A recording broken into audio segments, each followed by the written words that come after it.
Hello and welcome to this episode of Hampton Roads Business Live. My name is Rory Graham and I'm your host, and today I have the pleasure of having with me Alveta Ewell, who is no stranger to this area on TV. How are you doing? I'm great. How are you? It's nice to see you again. I no. haven't seen you in a few months. Yeah, exactly. A few months, maybe a few years. It's been a long time, but I'm glad to be back. Yeah, but I mean on TV. Yeah, it's been 9 months. It's been 9 months since I've been there. Months. Yeah. Well, I've known. I mean, you've always been on TV. So it's been you were on there over 30 years? I was altogether. Altogether, I've been in the business for 37 years. I did radio. Yeah, I did radio for about 5 years, and then I transferred over to WVEC for 6.5 years, and then I was at Wavy for 26 years. Yeah, well, I remember you being at Wavy. That's where I guess Absolutely. I well, that's where we met in person too. Yes, we did. Yes, we did. Yeah. So it's really good to see you again. It's good to see you You're too. looking good. Well, I'm working on it. You know, the older you get, the more you got to do. Oh. You know, but it's okay. It's all right. It just means you just got to get up earlier. Okay, but well, that's it. Whatever it takes. That's a good frame of mind to have. Whatever it takes. I mean, if you gotta do it, you must at least like it. Get up early to do it. Yeah, May as well. That's right. But I guess you retired. Yes, right? yes. From Wavy. I retired from Wavy. Right, and so you are now getting back into a working mode. I am recreating myself. That's what I call it. Yourself. I call it recreating myself. All right. I'm starting to do some of the things that I would like to do. Are you just getting tired of putting around the kitchen? Actually, no. I took about 6 months off. I've been retired 9 months now. Right. And I took about 6 months off to decide what I wanted to do next. And probably what I want to do next is what I'm best at. And that's kind of what I was doing last. So I want to recreate myself in a similar genre as I was for the last 37 years. Okay, so let's talk about that. So you're not looking to be a newscaster. You are looking to be a talent, Yes. voice talent, an acting talent, spokesperson talent. Absolutely, right? absolutely. Okay, and you certainly are not nervous in front of the camera. No, not yet. I think you probably got over that, right? Just a little bit. It took a few years to get over it, Yeah. but in all honesty, when you get comfortable with what you're doing and meaning, and there's always that little bit of jitteriness because when you're doing something for someone else and it's their product, you've got to be able to sell that. So you've got to do what they need you to do, and so they've got to pull out of you what they need. And so sometimes it's not always, sometimes it is kind of a little nervousness. And I know, this is off your topic here that we're talking about, but like back at Wavy or whatever, I'm sure because you dealt with doing news every day, day in and day out, you had to have had days where you just didn't feel like doing the news. I mean, yes. but you couldn't tell it. No. So you have to act. Yeah, you have to act in some sort of a way. As we were talking before we got on camera, I had an agency that actually worked with me out of New York, and they also have an office in Texas, and we go in a studio and sit behind a desk, and you learn how to be the best anchor you can be. You learn how to. It's not so much acting as it is having a passion for it. And so you learn how to be more creative and how to allow the whole you to come out. And so I learned those things actually in a studio and made it my own. Right. Well, one of the things that I find with talent is not everybody can read a teleprompter. I know on the news you had to read a teleprompter. Absolutely, every day. You weren't memorizing that stuff. No. So the trick with teleprompters is when I deal with companies or something and they're going to have one of their employees be the spokesperson or something, and I kind of try to persuade them not to do that. I know where you're going with this. That's not a good idea. And the reason is because they obviously have never read on a teleprompter. Right. They think it sounds easy. Yeah. It isn't. It isn't. It isn't easy, and it isn't easy to do it where you don't look like you're reading it. Right, right. And also to sound like you're reading. You know, because when you read something, you have to voice it in a way it doesn't sound like you're reading it. It's completely different. Right, it's completely different. Yeah. And so when people try to do it, you see their eyes going back and forth like they're reading it, and also it does take a talent. It does take practice. It's huge. I know I'm no good at it at all. I get It's so a training. frustrated. It's a training. I get It's frustrated. it's what you learn to do. And one of the things that I learned to do was to what we call read between the lines. You know, with the air quotes, I know, but learn to read between the lines, because that actually makes it a lot more believable, and that takes a lot of practice. People have said to me for many, many years, well, I can do what you do. I said, okay, go ahead. And I'm not even offended by it, because I realize that I'm obviously that good that I've made it look easy. Right. That's the only way I can think of it. And really, it isn't easy. It isn't easy to make it look easy. No, and isn't. And it isn't easy to make it look natural or like you're having fun or whatever. Yeah. And I know that's not always the case. No, it's not always the case. It's not. Okay, so we're not going to go into broadcast stories or anything about that. But so what makes you marketable? And this is one of the questions we had here. I know what I would say, but what you tell me. I don't know what you would say, but I can tell you, to me, what makes me marketable is the fact that I've lived here all of my life. I know the area. I can pretty much tell you what stores are here, what is actually here. And so I can live it with a passion. I can bring your organization to life, if you will. Right. It's for me, that's what I love to do.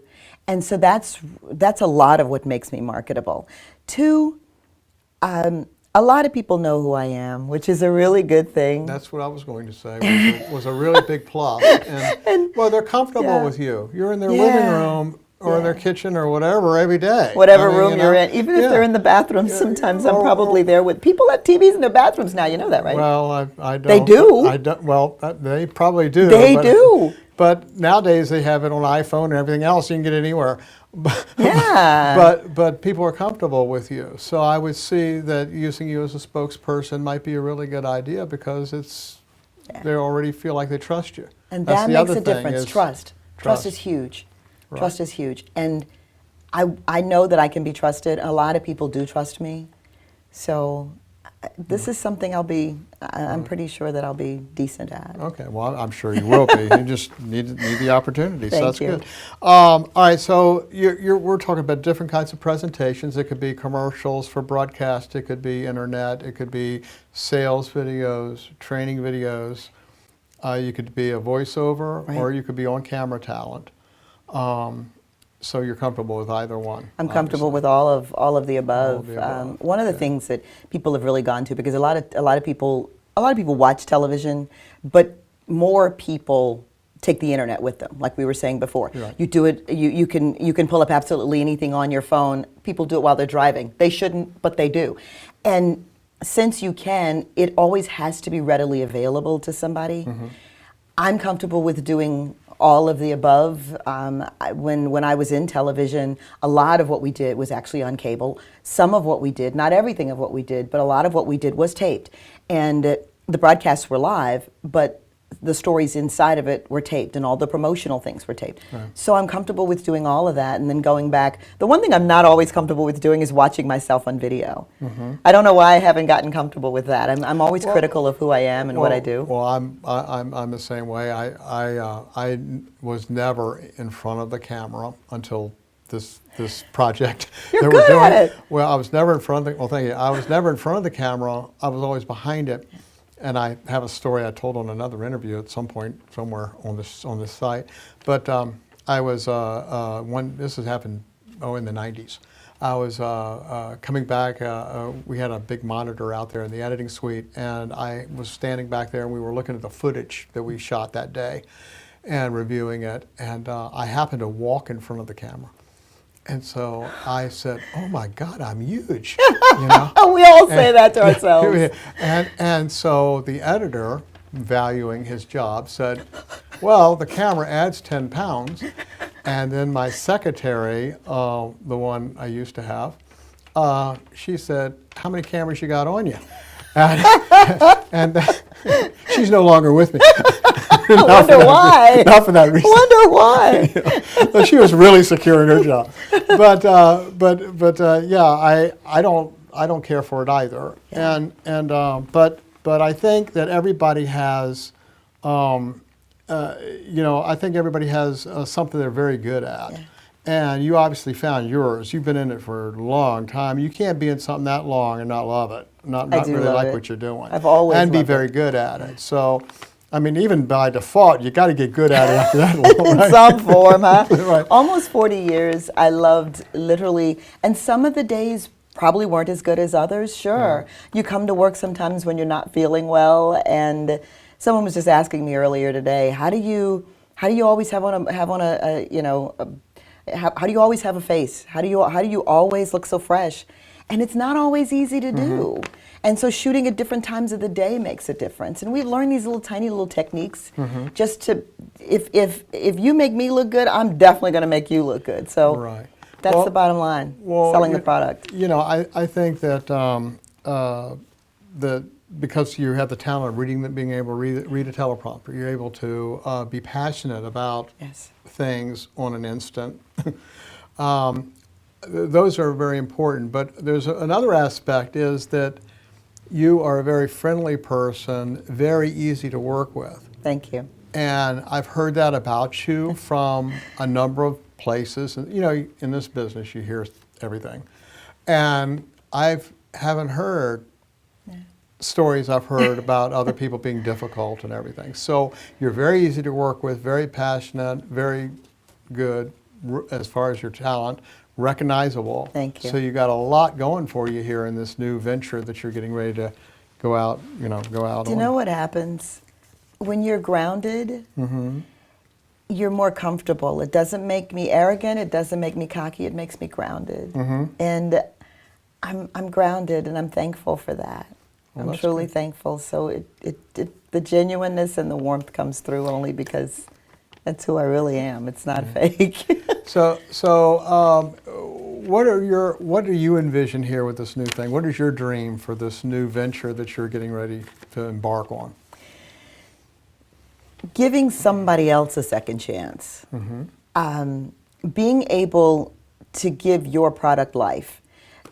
Being able to be the spokesperson in a place that maybe you didn't really, being able to be the voice for somebody else who doesn't always know how to speak for themselves. They may know how to work with their hands. They may, they know their product better than anybody else. But being able to make that product soar, that's my goal here. Okay. Well, I know that you're going to be a success at it. Thank you. Yeah, you've got a lot going for you. Is there anything that I didn't mention that you wanted to talk about, or more in depth on? Yeah, mainly that being from here, it actually helps a lot to be able to connect. I've always been able to connect with audiences. I've always, for the last 40 years, been able to pour out and to give pretty much all of myself. And I have been genuine. I have been what I consider likable, which makes me marketable. So, right.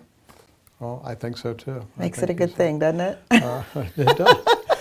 Okay, well, if you have a company, product, or service that you would like to have a spokesperson for, or you need a voice talent, maybe you're a video production company and could use a new fresh talent, or a company that needs someone who's already recognizable, then you can contact Alveta at the contact information that's at the end of this video and on this page.